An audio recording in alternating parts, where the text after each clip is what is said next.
Assalamualaikum warahmatullahi wabarakatuh. Kita dari kelompok 2 yang beranggotakan saya Nadia Putri Pratama dengan NIM akhiran 1039 dan teman saya Selalu kita Mustu dengan akhiran NIM 1097. Saya Steni Clara Syanipar dengan akhiran NIM 1105. Saya dari Indah Saraswati dengan NIM akhir 1107 akan mempresentasikan tentang ketimpangan dan kemiskinan yang ada di Indonesia. Ketimpangan yang terjadi pada setiap daerah merupakan salah satu hal yang wajar. Hal tersebut terjadi lantaran perbedaan sumber daya yang dimiliki oleh masing-masing daerah yang membuat ketimpangan tersebut terjadi. Akibatnya pendapatan yang diperoleh oleh penduduk pada masing-masing daerah pun berbeda-beda. Tingkat ketimpangan pendapatan di Indonesia.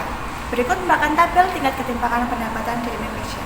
Jika dilihat berdasarkan daerah, rasio Gini di perkotaan pada Maret 2022 tercatat sebesar 0,403, sedangkan rasio Gini di pedesaan yang pada Maret 2022 tercatat sebesar 0,314 atau tidak berubah dari kondisi September 2021. Sementara dilihat dari skala provinsi, tingkat ketimpangan yang lebih tinggi terjadi di daerah istimewa Yogyakarta dengan rasio Gini mencapai 0,439, sedangkan Kepulauan Bangka Belitung menjadi yang terendah dengan nilai rasio Gini 0,236. Berikut merupakan tabel tingkat rasio Gini berdasarkan provinsi tertinggi. Jika dilihat melalui rata-rata nilai indeks Gini di Pulau Jawa dalam 5 tahun terakhir 2016 sampai 2020, Provinsi Yogyakarta menempati urutan pertama dengan angka rata-rata sebesar 0,429. Daerah istimewa Yogyakarta tercatat sebagai provinsi yang memiliki ketimpangan ekonomi tertinggi di Indonesia. Hasil survei Badan Pusat Statistik per September 2022 menunjukkan kesenjangan antara si kaya dan si miskin makin melebar pada tahun tersebut. Bank Indonesia mencatat rasio kredit dibandingkan dengan simpanan rumah tangga di daerah istimewa Yogyakarta dalam 10 tahun terakhir berkisar 66,78%, artinya masih rendah apabila dibandingkan kondisi rasio ideal 80,90%. Kondisi tersebut terus menjadi problem secara statistik karena penduduk dikategorikan miskin apabila rata pengeluaran per kapita per bulan di bawah garis kemiskinan. Sementara itu, kesenjangan pendapatan yang dilihat dengan pengeluaran penduduk lokal dengan penduduk pendatang sangat tinggi yang didominasi pola konsumsi produk tersier. Kesenjangan pengeluaran inilah menurut Budi Harto menjadi salah satu faktor yang menyebabkan ketimpangan di daerah istimewa menjadi tertinggi. Istimewanya, meski rasio Gini masyarakat Yogyakarta terlampau tinggi dibandingkan daerah lain di Indonesia, indeks kebahagiaannya masyarakat Jogja diakui tertinggi di Indonesia, bersanding dengan DKI Jakarta sebagai daerah dengan indeks kebahagiaan tertinggi di Indonesia. Kemudian akan dilanjutkan oleh rekan saya. Terdapat 3 indikator yang berpengaruh signifikan terhadap ketimpangan pendapatan di Yogyakarta, yaitu besarnya investasi, nilai indeks pembangunan manusia, dan produktivitas tenaga kerja. Beberapa faktor yang menyebabkan ketimpangan di wilayah Yogyakarta hingga menjadi ketimpangan tertinggi di Indonesia bakal melebihi dari target Gini ratio secara rasional. Yang pertama adalah banyaknya kegiatan ekonomi terpusat di Yogyakarta dan Kabupaten Sleman, sehingga aktivitas ekonomi dan arus daya beli memberikan kontribusi hanya pada kota tersebut. Yang kedua adalah investasi terpusat di kota Yogyakarta dan Kabupaten Sleman, sehingga pertumbuhan ekonomi dan PDRB di dua wilayah tersebut cenderung lebih tinggi. Yang ketiga adalah IPM di Provinsi Yogyakarta memiliki ketimpangan yang sangat parah. Pada tahun 2020, kota Yogyakarta memiliki IPM 86,65% dan Kabupaten Gunung Kidul memiliki IPM 69,96%.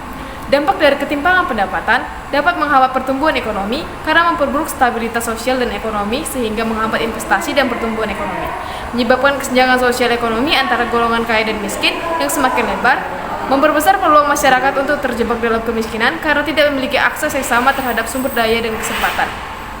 Untuk mengatasi ketimpangan pendapatan, dilakukan pengembangan infrastruktur terutama untuk membuka akses terhadap pendidikan dan kesehatan, pemberdayaan UMKM, pertumbuhan wirausaha baru, dan pelatihan peningkatan produktivitas pertanian dan meratakan IPM. Kebijakan yang dapat dilakukan pemerintah yaitu pembangunan ekonomi yang merata, kebijakan anti kemiskinan, pengembangan pendidikan, penguatan ekonomi rakyat, dan peningkatan kesempatan kerja. Materi selanjutnya mengenai kemiskinan akan dilanjutkan oleh teman saya. Di sini saya akan melanjutkan penjelasan dari teman saya mengenai kemiskinan. Jadi penduduk dikategorikan sebagai penduduk miskin jika memiliki rata-rata pengeluaran per kapita atau per bulan di bawah garis kemiskinan. Menurut BPS, angka kemiskinan ekstrim per Maret 2022 adalah 2,04% dan menurun pada September 2023 menjadi 1,74%.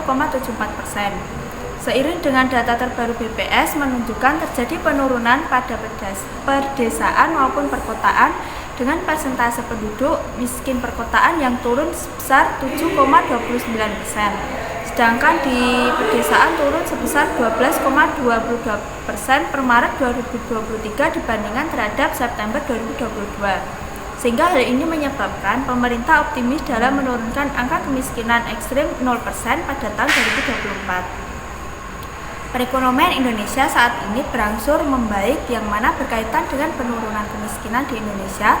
Faktor penyebabnya karena keberhasilan pemerintah dalam mengendalikan inflasi menjadi lebih landai, lalu berkurangnya jumlah pengangguran terbuka, lalu meningkatnya daya beli atau nilai tukar petani dan konsumsi masyarakat yang tinggi. Terdapat juga teori yang menjelaskan kemiskinan, yaitu teori konsumsi oleh John Maynard Keynes, seorang ekonom terkenal yang mengemukakan teori konsumsi yang didasarkan pada analisis statistik dan dugaan-dugaan tentang konsumsi. Keynes menyatakan bahwa kecenderungan mengkonsumsi marginal adalah antara 0 dan 1, dan rasio konsumsi terhadap pendapatan cenderung turun ketika pendapatan naik. Keynes juga berpendapat bahwa pendapatan merupakan determinan konsumsi yang penting, sedangkan tingkat bunga tidak memiliki peran yang penting dalam konsumsi. Untuk materi selanjutnya akan disampaikan oleh teman saya. Berdasarkan pembahasan yang sudah disampaikan teman saya mengenai ketimpangan sosial di daerah Yogyakarta, kami di sini akan mengulas lebih lanjut mengenai kemiskinan di wilayah Yogyakarta. Jumlah penduduk miskin di Yogyakarta pada Maret 2016 mencapai dengan 494,94 ribu orang. Sampai dengan September 2019, jumlah penduduk miskin telah berkurang sebanyak 54,04 ribu orang. Namun dengan adanya wabah COVID-19, jumlah penduduk miskin meningkat kembali menjadi 475,72 ribu orang. Pada Maret 2020, selanjutnya jumlah penduduk miskin kembali meningkat sampai dengan Maret 2021. Penduduk miskin pada periode ini tercatat sebanyak 506,45 ribu orang. Pada Maret 2023, jumlah penduduk miskin mengalami penurunan jika dibandingkan dengan September 2022. Jumlah penduduk miskin pada Maret 2023 adalah sebanyak 448,47 ribu orang. Jika dibandingkan dengan September 2022, terjadi penurunan penduduk miskin sebanyak 15,2 ribu orang. Penyebab kemiskinan di daerah Yogyakarta dapat disebabkan oleh berbagai faktor. Menurut Profil Kemiskinan DI Laporan Yogyakarta Maret 2023, beberapa penyebab utama kemiskinan di wilayah tersebut antara lain: yang pertama, ada terbatasnya akses terhadap pendidikan dan pengembangan keterampilan. Yang kedua, ada pengangguran dan setengah pengangguran. Yang ketiga, ada distribusi sumber daya yang tidak merata. Yang keempat, kerentangan terhadap bencana alam. Kelima, terbatasnya akses terhadap layanan dasar. Keenam, ketidaksetaraan gender. Dan terakhir, kurangnya perlindungan sosial. Penting untuk dicatat bahwa penyebab kemiskinan di Yogyakarta saling berhubungan dan untuk mengatasinya perlu pendekatan yang komprehensif dan multisektoral. Untuk mengatasi kemiskinan di Yogyakarta, berbagai upaya telah dilakukan oleh pemerintah dan pemangku kepentingan lainnya. Beberapa inisiatif utama meliputi program bantuan sosial, pelatihan keterampilan, dan pembangunan kewirausahaan, pembangunan infrastruktur, akses terhadap pendidikan dan layanan kesehatan, pemberdayaan perempuan dan kelompok marginal. Yang terakhir adalah memperkuat sistem perlindungan sosial. Upaya-upaya ini bertujuan untuk mengatasi akar permasalahan kemiskinan dan meningkatkan kesejahteraan individu dan komunitas di Yogyakarta secara keseluruhan.